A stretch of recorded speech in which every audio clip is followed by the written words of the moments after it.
bersama Dian di sini. Alhamdulillah masih ditemani oleh Pak Kiai Abdul Rahman. Assalamualaikum Pak Kiai. Waalaikumsalam warahmatullahi wabarakatuh. Iya Pak Kiai, alhamdulillah sehat-sehat Pak Kiai ya. Alhamdulillah.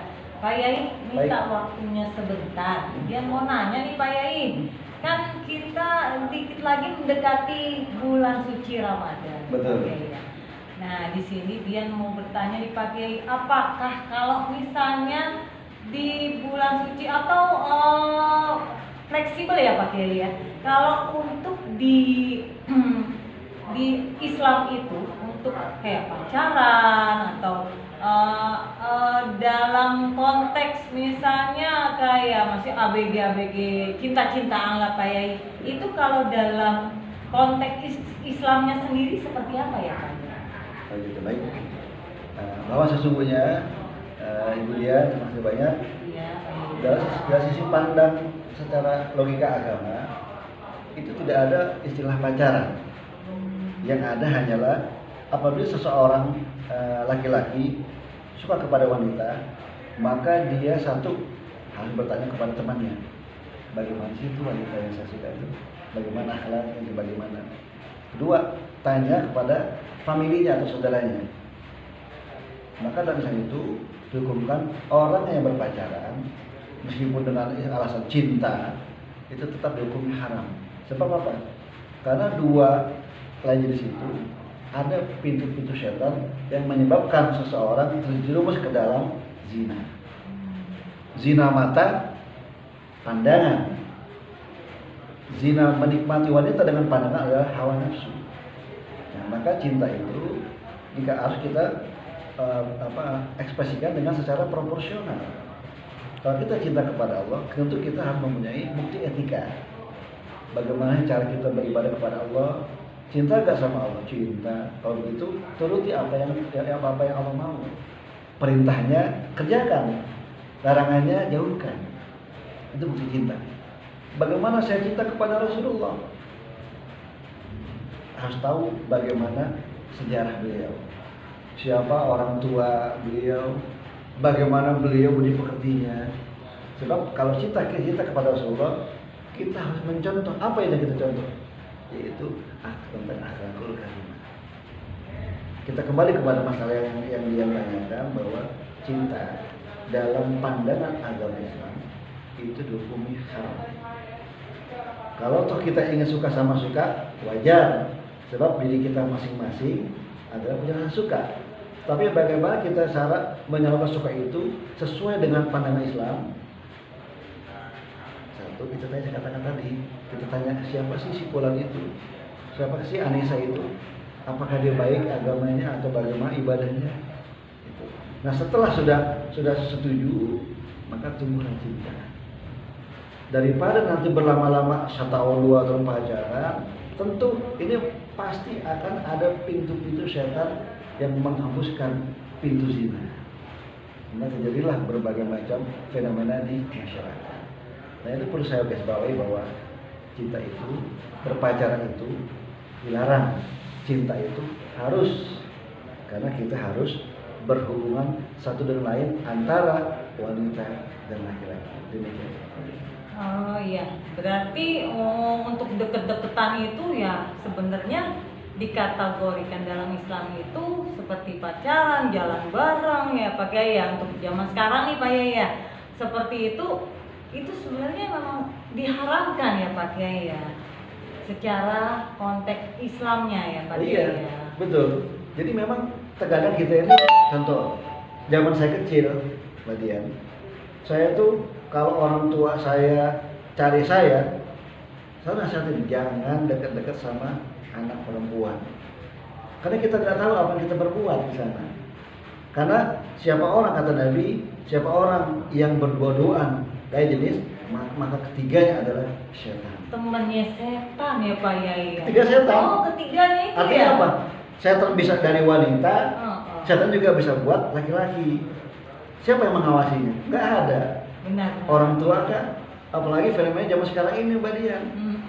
Dulu, anak dulu ketika keluar sebelum maghrib dilarang orang tua. Sekarang anak mau keluar malam kayak pulang malam kayak itu nggak menjadi sebuah peringatan bagi orang tuanya. Hingga apa? Banyak fenomena yang terjadi di masyarakat akhirnya terjadi sebelum dia nikah. Maka ulama fikih mengatakan bahwa berpacaran meskipun dengan alasan cinta hukumnya haram. Seperti itu. Haram kan ya, Iya. ya. Jadi yang memang dibenarkan secara Islam itu apa Pak Kiai, yang disebutnya apa itu Pak Kiai? Kalau secara tasawuf ya Pak Kiai ya. Iya, benar Pak Kiai. Jadi nggak perlu pacaran gitu, nggak ada deket-deketan. Jadi memang konteksnya itu berjauhan, tetapi dia memang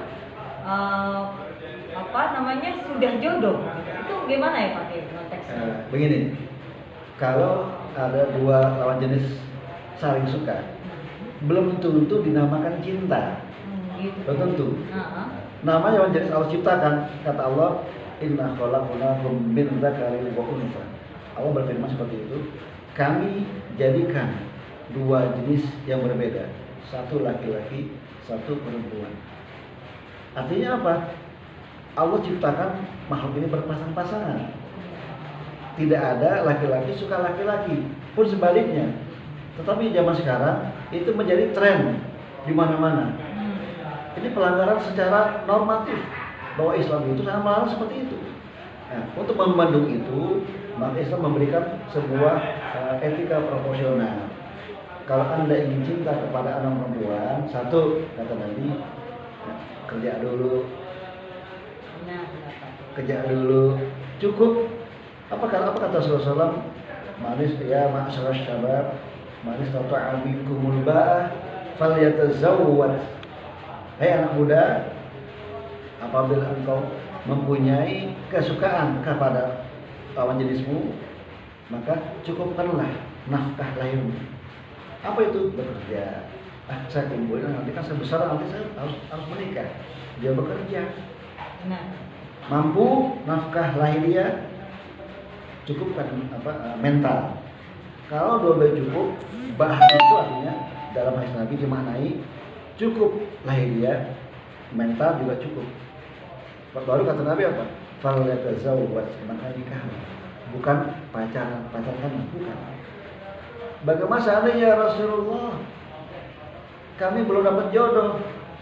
Apa kata Nabi selanjutnya? Kalau begitu puasa. Sebab anak muda yang berpuasa itu hikmahnya menurunkan libido yang menggelora. Jadi begitu indah dan manisnya agama Islam mengajarkan kepada kita etika seperti itu. Nah, dilalahnya adalah bahwa begitu menjadi tren di masyarakat, berpacaran ini adalah seolah-olah itu ajaran bagian daripada agama Islam. Tidak, seperti itu. Padahal memang salah ya Pak Kiai. Betul. Kalau tadi Mbak Dian bilang bagaimana ekspresi cinta dari sisi tasawuf,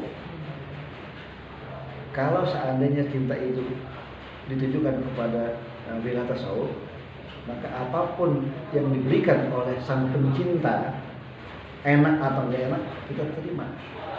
Itu cinta. Biasanya kalau cinta kan indah. Benar. Tapi kalau kita diberikan oleh sang maha pencipta itu tidak enak, bukan berarti sang maha pencipta itu nggak cinta sama kita. Seperti itu. Ujian bagian dari cinta kita kepada Allah. Uji cinta apa? Ya Allah, saya iman. Bagaimana kata Rabi'atul Alawiyah, seorang waliyah wanita pertama yang memperbolehkan rasa cinta itu. Apa dari munajatnya? Ya Allah, jangan engkau kira aku saat ini menginginkan surgamu. Dan jangan engkau kira aku saat ini karena aku takut nerakamu. Tidak. Aku karena cinta hanya kepadamu. Andai kata neraka itu hanya untukku, aku ridho. Silahkan semua penghuni neraka lainnya pindah ke surga, biar aku saja. Karena aku cinta hanya kepadamu. Subhanallah. Seperti itu. Cinta. Subhanallah sekali ya Pak Kiai ya. Iya. Setinggi cintanya sampai dengan mempertaruhkan dirinya sendiri Pak Kiai ya. Alhamdulillah Pak Kiai, terima kasih banyak. untuk penjelasannya wejangannya hari ini Pak Kiai. Semoga untuk pemuda-pemudi yang sekarang dan kedepannya agar menjaga selalu ya Pak Kiai di dalam nggak boleh bercintaan atau tidak boleh pacar-pacaran. Jadi kita pakai konteks Islamnya benar-benar harus memang dijalankan gitu Pak Kiai ya, dijaga ya Pak Kiai ya. Boleh saya tambahkan? Boleh Pak Kiai. Para pemirsa, khususnya saudara-saudaraku pemuda-pemudi yang dimurahkan Allah Subhanahu wa taala, ingat bahwa kalian adalah pemuda generasi yang begitu jauh ke depannya. Maka perhatikanlah bahwa sesungguhnya kalian adalah generasi yang mencetak generasi yang baik, maka tetaplah kalian harus betul menjaga etika. Bahwa sesungguhnya berpacaran dalam pandangan agama Islam itu adalah tidak dibenarkan alias dilarang keras oleh Rasulullah SAW. Jika kalian suka, silakan untuk mengetahui ilmunya datang ke majelis ilmu, insya Allah bermanfaat. Alhamdulillah Pak Kiai, terima kasih banyak Pak Kiai atas waktunya dan wejangannya. Sehat selalu Pak Kiai. Dan untuk Pak Kiai sendiri di sini adalah pembina atau guru ya Pak Kiai ya di Majelis Taklim Al-Haram. Alhamdulillah. Terima kasih banyak Pak Kiai. Alhamdulillah. Dian dan Pak Kiai di sini mohon izin dan terima kasih banyak. Assalamualaikum. Waalaikumsalam warahmatullahi wabarakatuh. Terima kasih telah menonton. Jangan lupa follow, komen, dan subscribe ya.